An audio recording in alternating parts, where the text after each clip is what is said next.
Hi guys, welcome back to this channel. Today we're outside because we're going to be talking about how do you travel around the world if you have a passport that's considered weak.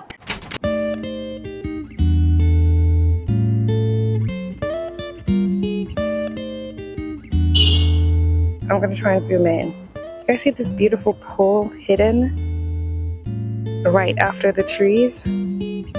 So pretty.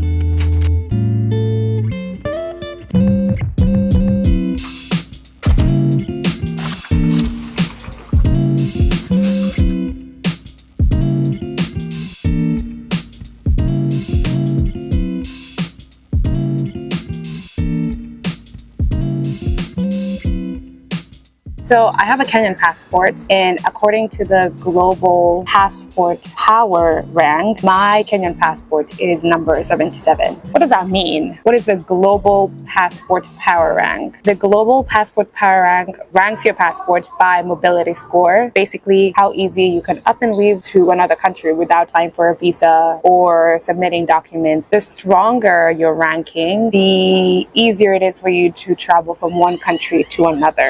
A weaker ranking passport gives you less access to a lot of the countries, which means you have to apply for visas for more countries if you have a weaker passport. So there's number 1 and then there's 99, and Kenya happens to be on the lower end, so 77. So then, because in order to move around from one country to another, you need a passport. It's very interesting when you have a passport that is in the lower quarter of the global power ranking. It makes it a little bit harder when you want to travel because you have to consider how much time you need to spend applying for these visas, because usually visas take between as quick as 3 weeks to as slow as a year. You also have to pay a lot of fees when you're applying for these visas. With that, you're not really going to be able to move around much. But that being said, how do you travel around the world if you have a passport that's considered weak in this economy?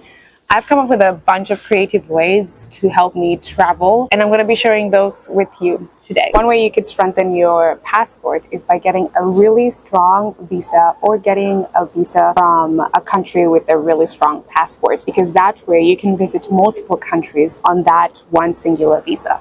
This is what I mean. Hey everyone, Editing Dayana taking over, giving you the tea on some of the strongest visas that you can get. All right, let's get to it. Some of the strongest visas I have held before are the US visa, the Canadian visa, and the Schengen visa. And this visa, like I mentioned, allow you to visit more countries. Enough talking, let me show you. So with my Kenyan passport, currently, I'm able to travel to 42 countries visa-free. If I add a US visa to my Kenyan passport, now all of a sudden I have 42 countries plus 28 countries from the US visa, which gives me a total of 70 countries. And then with my Kenyan passport and a Canadian visa, I have 42 countries from my Kenyan passport and 20 countries from the Canadian visa, and in total that's 62 countries. With the Schengen visa, that was a little hard to say. With the Schengen visa, you have access to 26 countries plus 15 non-EU countries for my passport. So if I take my Kenyan passport and a Schengen visa, I have 42 plus 26 plus 15, which takes me to a total of 83 countries. So I'm going from my Kenyan passport with 42 countries that I can visit to 70 countries, 62 countries, 83 countries.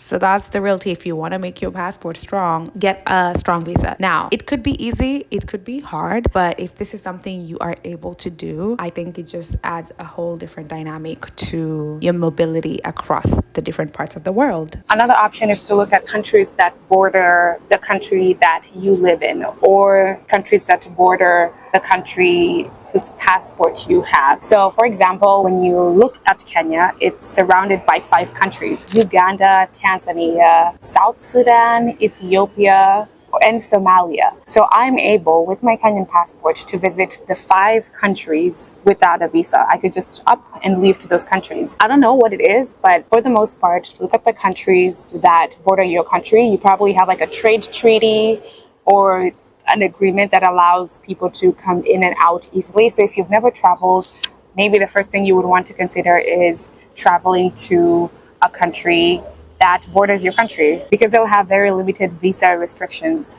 for you. Another option is to visit countries that don't require you to apply a visa to go to them. Each country has visa-free countries, is what I call them. And the way you can know what countries that you can visit without applying for a visa is actually Googling them. All you have to do is go online and look up your country and see which countries you can visit visa-free. Every country has countries accessible to them where you don't need to apply for a visa to go. You could just show up and visit that country just with your passport. Even Syria, even though in the global power ranking passport index, it's on the very bottom, residents who have a Syrian passport still have access to 9 countries that they can go to without having to apply for a visa. So for example, again, with my Kenyan passport, I have around 44 countries that I can just show up and visit. I think if you have a Nigerian passport, you have access to like 25 countries. I could be wrong with that. So this could be a way to get you started with visiting if you don't want to struggle in terms of applying for a visa or hassling to figure out paperwork. That is definitely an option or a route that you can take.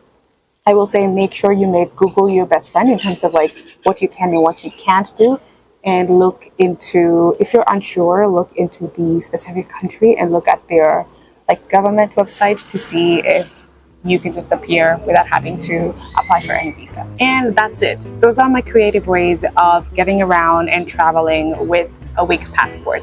Or you could just marry someone who has a stronger passport, because chances are you'll also get the strong passport. What? Oh, I can't say that? Sorry. Still the easier option. Thank you so much for watching. If you enjoyed this video, please give this video a thumbs up. Make sure you subscribe, and I will see you in the next video. Bye!